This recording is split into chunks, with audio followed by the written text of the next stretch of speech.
A Folha começa agora mais uma transmissão ao vivo, direto aqui da redação da Folha de São Paulo. Nosso entrevistado dessa tarde é o procurador do Ministério Público Federal, Deltan Dallagnol. Ele é integrante e coordenador da Força Tarefa da Operação Lava Jato, que investiga os crimes relacionados à Petrobras. O Deltan, boa tarde, Deltan, tudo bem? Boa tarde a vocês, boa tarde aos telespectadores também. Isso, o Deltan é formado em Direito pela Universidade Federal do Paraná, tem mestrado pela Universidade de Harvard e uma curiosidade aqui, ele é surfista, não é isso? Exatamente, era um surfista que foi aposentado compulsoriamente com o começo da Lava Jato. Com a Lava Jato. Bom, Deltan, boa tarde, bem-vindo. A primeira pergunta que eu queria colocar, queria os seus comentários, é a respeito do projeto das 10 medidas contra a corrupção no Brasil, né? O projeto está tramitando na Câmara dos Deputados e está havendo ali uma articulação de alguns deputados para modificar o projeto e fazer com que um retorno ao texto do projeto que responsabilize juízes, procuradores, etc., em casos de investigações. Você reagiu ontem a essa manobra, né, que você até qualificou como uma manobra. Queria saber a sua opinião, realmente há uma operação aí para abafar isso? Como é que você vê o andamento disso? Né? Obrigado, Fernanda, pela questão. Só para contextualizar quem está nos vendo, essas 10 medidas contra a corrupção são propostas que nasceram a partir do trabalho da Lava Jato, foram redigidas por diversos especialistas, não só da Lava Jato, mas de todo o país, foram revisadas pela Procuradoria-Geral da República, foram submetidas a uma consulta popular e se fechou um pacote. Esse pacote foi apresentado à sociedade e a sociedade decidiu torná-lo um projeto de lei de iniciativa popular, colhendo mais de 2 milhões de assinaturas. Isso. Foram feitas palestras por todo o país esclarecendo o conteúdo daquele projeto, ele foi bastante debatido e se criou, quando chegou ao Congresso, amparado nessas 2 milhões de assinaturas, se criou uma comissão especial para discuti-lo. Essa comissão especial tem um relator, que é quem mais analisa nos detalhes, quem vai fazer uma proposta de um relatório que pode ou não ser aprovada, e é esse momento que a gente chegou. A comissão foi criada no começo de 2016 e ouviu mais de 100 pessoas ao longo desse tempo, especialistas da matéria, sobre esses temas. Após todo esse processo de caminhada, a comissão viu alguns pontos polêmicos do projeto, como prova ilícita, como alguma regulação do habeas corpus, como os testes de integridade, e para que isso não barrasse o bom andar do projeto, se decidiu retirar. E a gente concordou até com essa retirada, porque a gente não quer que nada segure essas propostas que são positivas. A gente está até com algumas delas na tela aí para o internauta aí acompanhando. Isso, essas mesmas. Aí você tem a medida 1, que objetiva a mudança de mentalidade, mudar uma cultura de tolerância com a corrupção. A medida 2 criminaliza o enriquecimento ilícito de agentes públicos. A medida 3 aumenta penas e torna a corrupção hedionda a partir de R$80 mil. A 4 e a 5 aceleram o processo penal e o processo civil relativos à corrupção. A medida 6 muda o sistema de prescrição, que é o cancelamento dos crimes, porque demorou muito tempo na justiça, que é uma das principais causas de impunidade no Brasil. É uma reclamação geral, né? Exatamente. Você tem caso Maluf, Jader Barbalho, Propinoduto, uma série de casos que prescreveram. A medida 7 promove alguns ajustes às nulidades penais. É ali que estavam as provas ilícitas e que caiu porque gerou polêmica. A medida 8 responsabiliza os partidos políticos por corrupção, como acontece com empresas, e criminaliza o Caixa 2 eleitoral. A medida 9 prevê uma prisão preventiva para assegurar que o dinheiro desviado volte para os cofres públicos. E a medida 10 busca recuperar o dinheiro desviado por 2 instrumentos recomendados internacionalmente. Pois bem, tudo isso evoluiu e o relator apresentou na semana passada um relatório sobre essas 10 medidas que tirava aquelas mais polêmicas e criava outras adicionais 8 medidas. Em vez de 10, ele aumentou para 18. O que entrava nessas 18? Entravam outras medidas muito boas, como a proteção do whistleblower, é uma proteção internacional que existe sobre a pessoa que dentro de uma empresa, dentro de uma organização, decide reportar crimes. Essa pessoa é protegida. Além disso, foram alteradas as regras de cooperação internacional para torná-la melhor, mais rápida. E, por fim, entraram outros 2 projetos, que eram os projetos número 17, que merecia alguns aperfeiçoamentos, que foram sugeridos e acatados pelo deputado Nix, e o projeto número 18, que criava crimes de responsabilidade de promotores e juízes. Pois bem, esse projeto 18 criava um risco para grandes investigações. Por quê? E a primeira, a primeira reação que alguém pode ter quando a gente fala isso é dizer, não, eles estão querendo se proteger, os promotores e juízes não querem ser apenados, eles estão com uma teoria corporativista, mas não é nada disso. eu defendo o aumento de penas para crime de abuso de autoridade. A lei de abuso de autoridade é de 1960. Ela prevê penas que sempre prescrevem, porque são muito baixas, você deve aumentar as penas. Agora, o problema são os projetos, como era do Renan e como era essa redação dessa medida 18, que prevêem crimes muito gerais. Essa medida 18, por exemplo, ela previa como crime de responsabilidade do promotor e do juiz a falta com decoro. Não sei se vocês acompanharam ontem a discussão entre o Gilmar Mendes e o ministro Lewandowski, e um deles falou para o outro, o senhor está faltando com decoro. Pois bem, isso seria um crime de responsabilidade. Qual que seria a pena para isso, segundo essa medida 18? A pena seria a demissão, nada intermediário. A pessoa seria demitida. E mais, quem poderia promover essa ação, para promover essa demissão, essa responsabilização, não é um órgão imparcial como acontece normalmente, como é o Ministério Público que avalia as ações criminais normalmente. Seria o próprio investigado. Então, em casos como casos envolvendo Eduardo Cunha, ou para um tema mais moderno, como Sérgio Cabral, essas pessoas poderiam oferecer inúmeras ações criminais contra nós em uma investigação, tornando a nossa vida um inferno, fazendo com que nós não quiséssemos investigar. Agora, Deltan, uma coisa, você qualificou ali com manobra, né, na rede social e disse que seria um desrespeito a mais de 2 milhões de pessoas que assinaram a proposta, né? Quer dizer, um termo forte, né, esse que você usou de um projeto. Quer dizer, o temor, vocês temem que isso realmente possa passar, assim como agora está em andamento no Congresso, uma manobra, aí a gente pode usar esse termo, para também anistiar o Caixa 2. Né? Como é que você vê essas duas frentes e como é que vocês estão agindo preventivamente nisso? Fernando, agradeço até a tua pergunta para eu poder, de repente, esclarecer exatamente o que eu queria dizer com isso. Na verdade, essa inserção da medida 18, eu não acho que foi inserida de má fé. Eu acho que as pessoas que inseriram estavam bem intencionadas. Elas estavam querendo aperfeiçoar a responsabilização de servidores públicos. Isso é uma coisa boa, que deve ser feita, mas deve ser submetida a uma ampla discussão e receber um texto bom, não um texto como aquele que tinha vindo. Agora, o problema que eu chamei de manobra não foi exatamente isso. O que eu chamei de manobra foi o que aconteceu ontem. Ontem, no momento de se votarem essas medidas de combate à corrupção, vários líderes partidários começaram a substituir os deputados que estavam nessa comissão especial. Ou seja, substituir aqueles que tinham acompanhado os mais de 100 depoimentos de especialistas ao longo de meses e meses de trabalho, substituir por pessoas que estavam caindo de paraquedas ali. E as notícias que vinham é que a substituição acontecia para afastar pessoas que queriam votar a favor do pacote anticorrupção e substituir por pessoas que iam votar contra as 10 medidas contra a corrupção. Isso me pareceu uma manobra ilegítima, por quê? Porque no último momento, nos 48 do segundo tempo, você está substituindo alguém que tem um amplo conhecimento, que passou por um processo de amadurecimento e de discussão daquela matéria.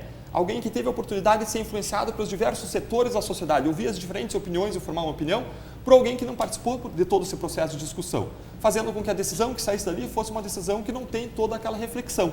Isso me pareceu algo ilegítimo e algo que desrespeita a sociedade. Como cidadão, eu me senti desrespeitado por essas substituições. Isso tudo está sendo apurado e acompanhado pela imprensa.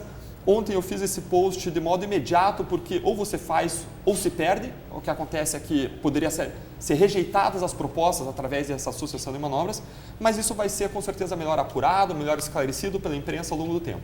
Deltan, gostaria de lhe fazer uma pergunta, porque normalmente o trabalho dos procuradores é muito voltado ao processo, né? Mas o que a gente está vendo é uma ameaça à própria existência da Lava Jato. Queria que o senhor comentasse como é que, nesse momento, está sendo o trabalho para exatamente acompanhar essas manobras, para fiscalizar, quer dizer, eu queria que o senhor contasse um pouco como que esse trabalho está sendo feito, né? Que é um trabalho que não é um trabalho, vamos dizer assim, padrão, né, do Ministério Público. Tem sido até uma ação quase, a gente estava comentando antes, até de guerrilha, né? Vocês ficam ali em cima, porque você viu em cima da pinta ali, já fez o post, etc. Como é que vocês estão também lá dentro, né, com os seus, digamos, espiões ali para ver a tramitação disso, né? Assim, a gente tem sido surpreendido a cada semana com um risco novo. Trabalhar na Lava Jato se tornou como andar num trem fantasma. A cada esquina você toma um susto. Você veja que semana passada a Lava Jato correu o maior risco da história com uma tentativa de aprovação de um projeto de leniência que viria com uma emenda que estava circulando no Congresso E depois, quando apareceu, isso veio a público, ninguém queria assumir a autoria, a paternidade. O filho era tão feio que ninguém quis dizer que era pai daquela criança. Era tão ruim aquilo que estava sendo feito que depois as pessoas negaram. E disseram, não tenho relação com isso. O que aquela emenda queria fazer? Queria anistiar crimes de corrupção e lavagem de dinheiro. É muito mais grave do que essa anistia de Caixa 2 que se comenta. Seria uma anistia ou um perdão aos próprios crimes de corrupção graves praticados por pessoas relevantes, como grandes empresários e outras pessoas relacionadas a acordos de leniência. Tinha uma série de outros problemas também essa emenda, mas esse era o problema central. A gente ficou sabendo dessa movimentação, e essa movimentação não acontece às claras, ela acontece às escondidas, às sombras. E quando a gente ficou sabendo daquilo, a gente teve que tomar uma decisão muito rápida. Ou a gente fazia uma coletiva, chamava uma coletiva e firmava a posição, ainda sem ter muita clareza de uma apuração própria da imprensa sobre o que estava acontecendo, ou podia simplesmente passar esse projeto sem a nossa manifestação, sem uma reação, sem uma defesa da sociedade. Veja que nós, procuradores da Lava Jato, nós não temos poder econômico, nós não temos poder político, nós nos sentimos, como a sociedade se sente muitas vezes em relação à corrupção, impotentes em relação ao que pode acontecer. A nossa única defesa, o escudo que defende a Lava Jato é a sociedade. Vejam que existem dois modos de você desconstruir, de você impedir que a gente faça o que a sociedade quer que a gente faça. A sociedade quer que a gente construa um prédio em que a gente alcance o último andar, o arranha-céu da corrupção no país. As pessoas que praticam aquela corrupção mais danosa, que desviam dinheiro da segurança, da saúde, da educação em larga escala. É isso que a sociedade espera de nós. Até recentemente, a gente não conseguia sequer atingir essa escala porque os nossos instrumentos são ruins. A sociedade quer legitimamente que a gente construa esse arranha-céu, mas a gente recebeu uma pilha de tábuas de madeira, martelos e pregos. A gente tem que ter instrumentos melhores. A Lava Jato é um ponto fora da curva. A Lava Jato vai passar e tudo vai continuar como era antes. A gente precisa de instrumentos melhores. Por isso vem as 10 medidas contra a corrupção.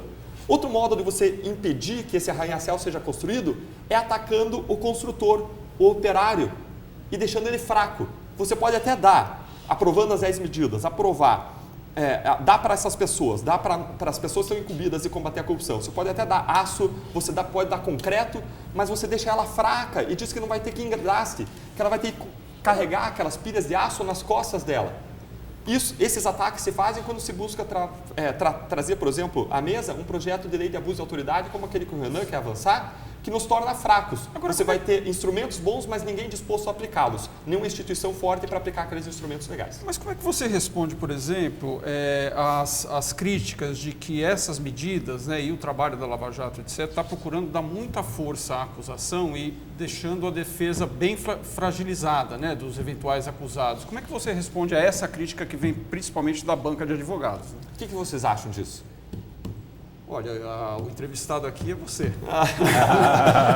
Eu já ouvi essa resposta algumas vezes. Eu sempre fico curioso em relação a... A gente não pode perder a oportunidade de ouvi-lo, doutor. Exatamente. Eu sempre fico curioso em relação ao convidado do jornalista. Tá? Eu vou então direto ao ponto.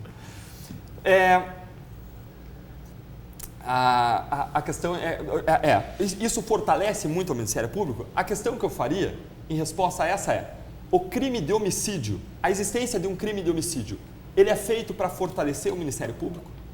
Eu nunca vi esse argumento, alguém dizer que não, existe o homicídio deve ter uma pena baixa porque isso fortalece o Ministério Público. Não, o homicídio deve ter uma pena alta porque ele é um crime grave e deve ter uma pena alta e isso ser aplicado à pessoa ir para a cadeia que comete um homicídio para proteger a sociedade.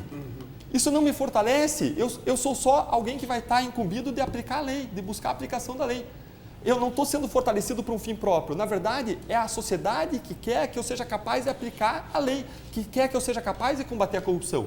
É nesse sentido que são criadas essas 10 medidas. Elas não trazem nada corporativo. Nada corporativo foi criado dentro dessas 10 medidas. Nada que fortalecesse, nada que desse uma remuneração melhor, nada que criasse proteções, desse garantias maiores ao Ministério Público, justamente porque a gente não quer que as coisas sejam confundidas. O nosso único objetivo nessas 10 medidas é proteger o interesse público, proteger a sociedade e ser capazes de entregar aquilo que a sociedade quer que a gente entregue para ela. Veja que hoje mesmo eu encontrei uma pessoa no aeroporto que virou para mim e disse: Deltan, eu não te conheço, mas eu posso pedir uma coisa para você? Eu falei: claro, não desista, não desista. Essa pessoa estava muito bem intencionada, a gente fica contente quando as pessoas nos abordam, elas querem que as investigações avancem, mas essa pessoa perdeu o ponto. nós não vamos desistir. Agora, mesmo não desistindo, a gente vai perder. A gente vai perder porque a gente não tem força para resistir diante de quem pode fazer a lei, porque o nosso instrumento é a lei. E muitas pessoas estão sendo investigadas, são as pessoas que fazem a lei, e elas podem mudar a lei para nos atacar e mudar a lei para se proteger.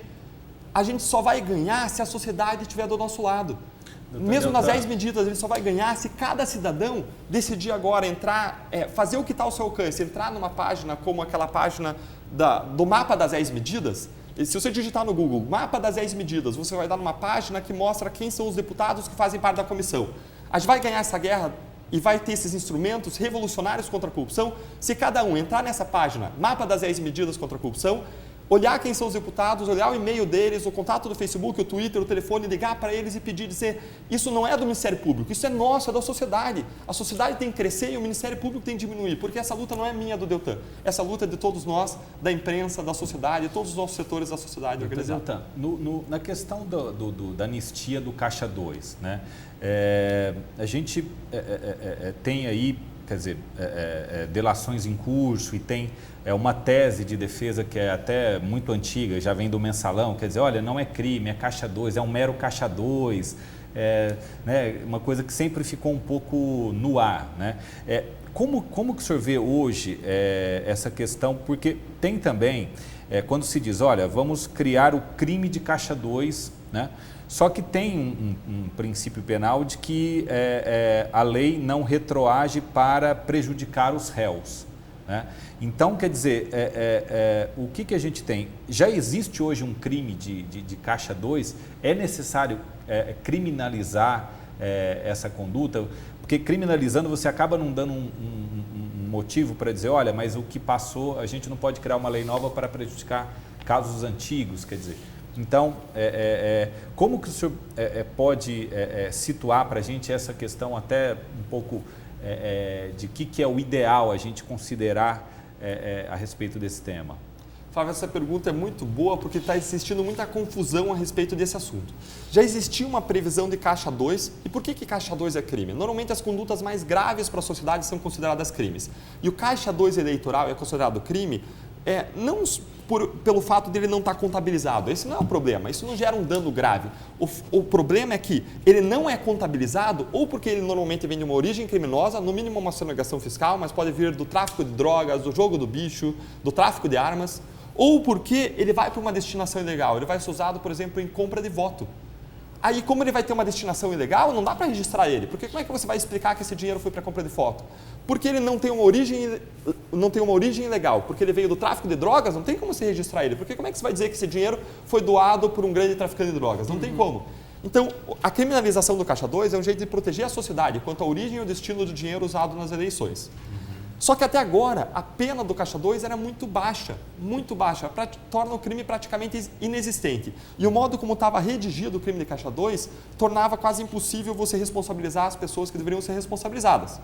Então, e isso só na legislação eleitoral, né? Isso, só na legislação eleitoral. Então, o que foi feito foi criar uma nova redação, um novo crime, com uma redação mais ampla e aumentando a pena.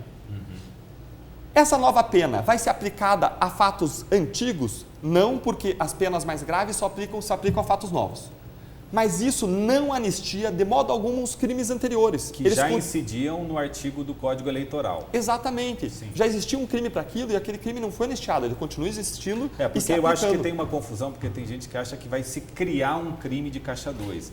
E, na verdade, então já existe isso previsto no Código, mas de uma maneira muito atenuada em relação ao que vocês entendem como ideal. Então, exatamente. É isso, é um crime de falso registro em contabilidade eleitoral. É um crime que não... menor. Exatamente.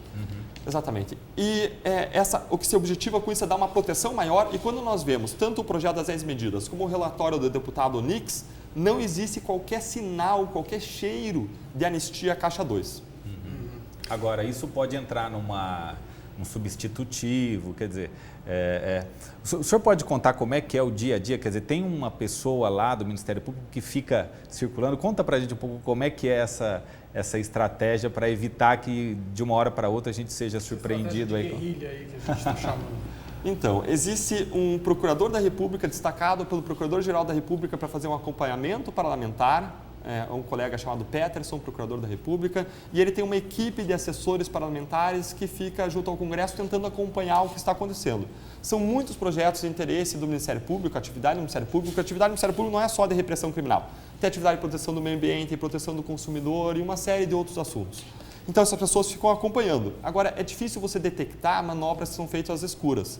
A manobra da leniência, por exemplo, foi detectada por um jornalista que informou a Força Tarefa a respeito do que estava acontecendo.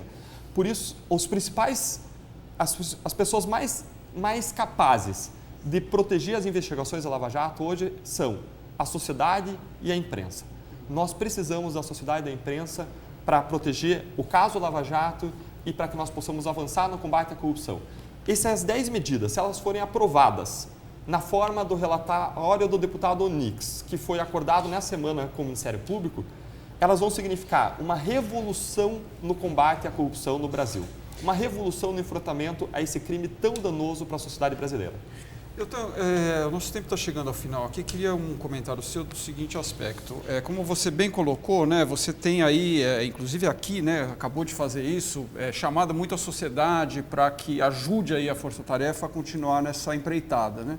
E a gente sabe que no Congresso quem está legislando são as pessoas interessadas em ou abafar ou atenuar as investigações. No entanto, a pergunta que eu faço é o seguinte: em algum momento vocês acham que exagerou-se numa certa espetacularização da Operação Lava Jato? Por exemplo, houve muita crítica àquele PowerPoint, né, que você apresentou com o Lula, o comandante do esquema de corrupção, etc. Até que ponto você está, talvez até aprendendo, né, com essa experiência, nessa ação de chamar a sociedade em prol dessa jornada aí, digamos? Ótimo, eu vou colocar essa questão em duas frentes, dois aspectos. O primeiro aspecto é a premissa que você colocou de existir uma reação do Congresso Nacional. Uhum. Eu gostaria só de localizar isso um pouquinho diferente, uma perspectiva um pouquinho diferente. Eu localizaria essa reação em determinados parlamentares que se veem com uma perspectiva de serem atingidos pelas investigações. Eu não generalizaria para o Congresso Nacional inteiro, porque eu estaria condenando justos com injustos, e eu estaria fazendo uma generalização que acaba sendo incorreto em relação às pessoas que estão defendendo o combate à corrupção. E tem muitos parlamentares lá, hoje, que estão comprometidos com o avanço das regras contra a corrupção. Nós vemos muitas pessoas positivamente se colocando uma postura correta, adequada, positiva, firme, dizendo que essas 10 medidas são boas, elas podem ser discutidas, podem ser aperfeiçoadas, devem ser, o Congresso é ambiente para isso. E agora, vamos fazer isso e vamos aprová-las para a gente ter um quadro melhor, para a gente ter um país melhor. Vamos virar a página, vamos discutir também reforma política, vamos virar a página, que é um ambiente que favorece a corrupção. Vamos mudar essas regras. Então, esse é o primeiro ponto. O segundo ponto é que a gente não pode confundir espetacularização com transparência, direito à informação e se colocar diante da sociedade para sermos fiscalizados. A Lava Jato ela se desenvolveu com base em 3 pilares, basicamente. O primeiro pilar foi o pilar de colaborações premiadas. Jamais se ousou fazer tantas colaborações premiadas como foram feitas agora. Elas estão inovando, estão ampliando o campo, elas criam uma expansão exponencial das investigações. O segundo ponto que se destacou na Lava Jato foram as cooperações internacionais. A partir das colaborações premiadas, nós fizemos pedidos de cooperação internacional para mais de 30 países, mais de 120 pedidos de cooperação internacional para obter provas. A partir das colaborações, nós realizamos outras diligências, como buscas e apreensões, análise de documentos usando instrumentos de Big Data, quebra de sigilo bancário e fiscal, interceptações telefônicas e assim por diante. Mas eu destacaria, em primeiro lugar, então, colaboração premiada. Em segundo lugar, cooperações internacionais, foi um instrumento muito bom, porque pegou contas que foram usadas no exterior para pagar e receber propina. Em terceiro lugar, eu colocaria uma outra estratégia inovadora da Lava Jato, que foi a comunicação social. Nunca o Ministério Público se aproximou tanto da sociedade. E não se aproximou sem razão. Se aproximou porque, num caso desse, se a sociedade não estiver nos protegendo, nós vamos perder, nós seremos derrotados. O único escudo que nós temos é a sociedade, é a proteção da sociedade. Se esse escudo baixar, nós seremos atingidos. E nós podemos, as pessoas que buscam, são poderosas, que são atingidas pela investigação e que têm esse senso de autopreservação, podem tentar nos atingir diretamente ou indiretamente, porque eles percebem que a sociedade às vezes está com um escudo muito forte. e eles buscam abrir um espaço nesse escudo, uma brecha, uma rachadura nesse escudo, através de críticas à operação para que baixe o apoio da opinião pública. Por isso a gente precisa estar sempre junto à imprensa, esclarecendo que as críticas que são repetidas insistentemente de supostos abusos, mostrando que esses abusos jamais se comprovaram, que os tribunais têm confirmado mais de 95% dos atos da Lava Jato. Nós temos que estar insistentemente perante a imprensa para desmistificar esses mitos. O mito de que existem muitas prisões, o mito de que prisões são usadas para colaborações, que em várias entrevistas a gente já explicou que isso não é verdade. Em relação a essa nova crítica que surgiu de espetacularização, não foi a primeira vez que ela surgiu. É interessante que ela surgiu logo depois da entrevista coletiva feita, no caso da Odebrecht, numa entrevista coletiva feita pelos advogados da Odebrecht. Eles falaram que aquela coletiva da Odebrecht tinha sido uma espetacularização, usaram a palavra espetáculo, um mediatismo e fizeram várias outras críticas nesse mesmo sentido que foi feito recentemente. Agora, o que se fez lá no Odebrecht, se fez depois e se fez em todas as coletivas, e talvez muitas pessoas não tenham percebido, porque essa, em relação ao ex-presidente Lula, foi a primeira que foi transmitida em TV aberta, as outras eram em canal de TV fechado, o que sempre existiu nas outras coletivas era uma explicação muito didática do que tinha acontecido, inclusive com esquemas visuais usando PowerPoint. Isso não se faz para expor ninguém, isso se faz para prestar contas para a sociedade, como expressão do nosso dever de transparência e para nos colocar sob a fiscalização da sociedade. O Poder Judiciário e o Ministério Público, em suas ações, ainda mais quando dizem respeito a atos tão graves, tão sérios e de pessoas tão relevantes socialmente, devem se submeter à fiscalização da sociedade. Foi com esse intuito que tudo foi feito até agora, desde o começo até hoje. E é com esse intuito que foi feito o primeiro site de um caso criminal da história do Brasil. Se você entrar lá na página lavajato.mpf.mp.br, você vai encontrar todos os números de PROC, chaves de acesso, vocês consultam bastante na imprensa, e isso, vocês nunca viram isso antes na história, foi feito isso exatamente para nós sermos transparentes, darmos máxima expressão ao princípio da publicidade e uma investigação tão sensível. Doutor Deltan, o senhor, há um tempo atrás, chegou a fazer uma avaliação de que a Lava Jato não havia chegado nem a 30% da sua... do seu total aí, campo de investigação, né? Depois vieram novas propostas de delação premiada, novos desdobramentos. Como é que o senhor avalia hoje? Em que ponto que a gente está da Lava Jato hoje? Talvez 50%. 50%. Talvez 50%. As perspectivas são muitas. A cada vez que alguém vem fazer um acordo de colaboração, as perspectivas se renovam. Um novo leque de informações e provas se abre à nossa frente. Com a possibilidade de você avançar em novas linhas de investigação, chegar a novos criminosos que praticaram outros crimes. Se a sociedade quer que pessoas como hoje aconteceu, como Sérgio Cabral, como Eduardo Cunha, como os outros tantos responsabilizados, sejam levados a um julgamento justo, como qualquer outro cidadão, por crimes tão graves como corrupção, a gente precisa que a sociedade esteja do nosso lado, protegendo a Lava Jato e avançando reformas contra a corrupção, para que isso aconteça não só na Lava Jato, mas nos outros casos também. Para que a vala comum do sistema não seja impunidade, mas seja a responsabilização do culpado, seja quem for, independentemente de bolso, de cor e de cargo público. Muito bem, Deltan, quero agradecer mais uma vez a sua presença, muito obrigado pela participação aqui. Eu que agradeço. E convido os internautas a continuar acompanhando o noticiário que hoje está quente no site da Folha, na folha.com. Obrigado e até uma próxima.